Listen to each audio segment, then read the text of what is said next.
దళితులపై దాడులకు మూల కారణమైన ఆర్ఎస్ఎస్ పైనే ఎదురుదాడి చేయాలని కార్యకర్తలకు పిలుపునిచ్చాయి వామపక్ష పార్టీలు, ప్రజా సంఘాలు. దళిత హక్కుల సాధన పేరుతో హైదరాబాద్ ఇందిరా పార్క్ దగ్గర బహిరంగ సభ జరిగింది.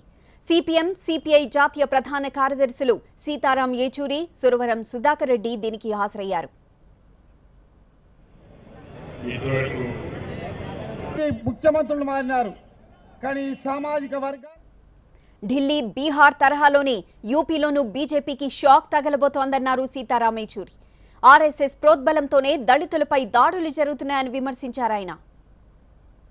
అంటే ఇది వాళ్ళ సిద్ధాంతం. దళితులకి రిజర్వేషన్ ఉండకూడదనేది ఆర్ఎస్ఎస్ యొక్క సిద్ధాంతం. బీజేపీ ఆర్ఎస్ఎస్ యొక్క రాజకీయ అంగం. అదే మోదీ గారికి చెప్పాలి మనం అందరం కలిసి, అయ్యా ట్రిపుల్ తలాక్ అంటున్నావు నువ్వు, మీ ప్రభుత్వానికి మొదటి తలాకు ఢిల్లీ ఎన్నికల్లో దొరికింది మీకు. ఢిల్లీ ఎన్నికల్లో, అసెంబ్లీ ఎన్నికల్లో మీరు ఓడిపోయారు. ప్రజల నుంచి తలాకు మీకు దొరికింది మొదటిది. రెండో తలాకు మీకు బీహార్లో దొరికింది. ఆ ఎలక్షన్ ఓడిపోయారు. అక్కడ పెద్ద ఎత్తున నేనే బీహార్ ముఖ్యమంత్రిగా పనిచేస్తానని చెప్పి అంతా ప్రచారం చేసి మోదీ గారు ఆ ఎన్నికల్లో ఓడిపోయారు. ఇప్పుడు మూడో తలాకు, ట్రిపుల్ తలాక్ అంటున్నాడు కదా, మూడో తలాక్ మోదీ గారికి ప్రజల నుంచి ఉత్తరప్రదేశ్లో ఈ ఎన్నికల్లో దొరుకుతోంది. ఆ మూడో తలాక్ తర్వాత, దాని తర్వాత మళ్ళీ ఢిల్లీ 2019లో ఆ ఢిల్లీలో మేమంతా కలిసి ఈ ఎర్ర జెండా, ఈ నీలం జెండా, ఈ రెండు కలిసి ఈ మతతత్వాన్ని మాత్రం మళ్ళీ అధికారంలోకి రానివ్వకుండా అది ఖచ్చితంగా మేము దానికోసం కృషి చేస్తామని మా వాగ్దానం. అది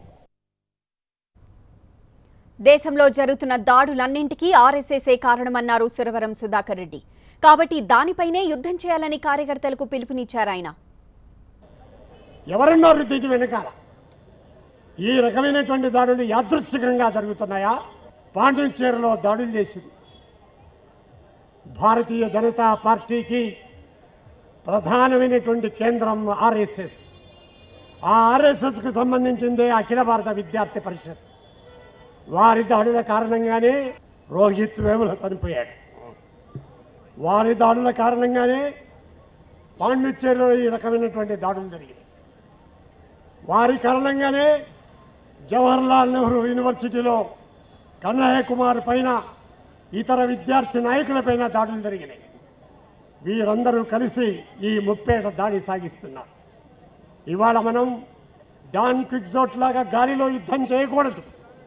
ఈ యుద్ధం నేరుగా 1000 పడగల నాగరాజుకు ప్రాతినిధ్యం వహిస్తున్న, హిందూ నాగరాజుకు ప్రాతినిధ్యం వహిస్తున్న సంఘ పరివారికి వ్యతిరేకంగా, ఆర్ఎస్ఎస్కు వ్యతిరేకంగా జరగాల్సినటువంటి పోరాటం.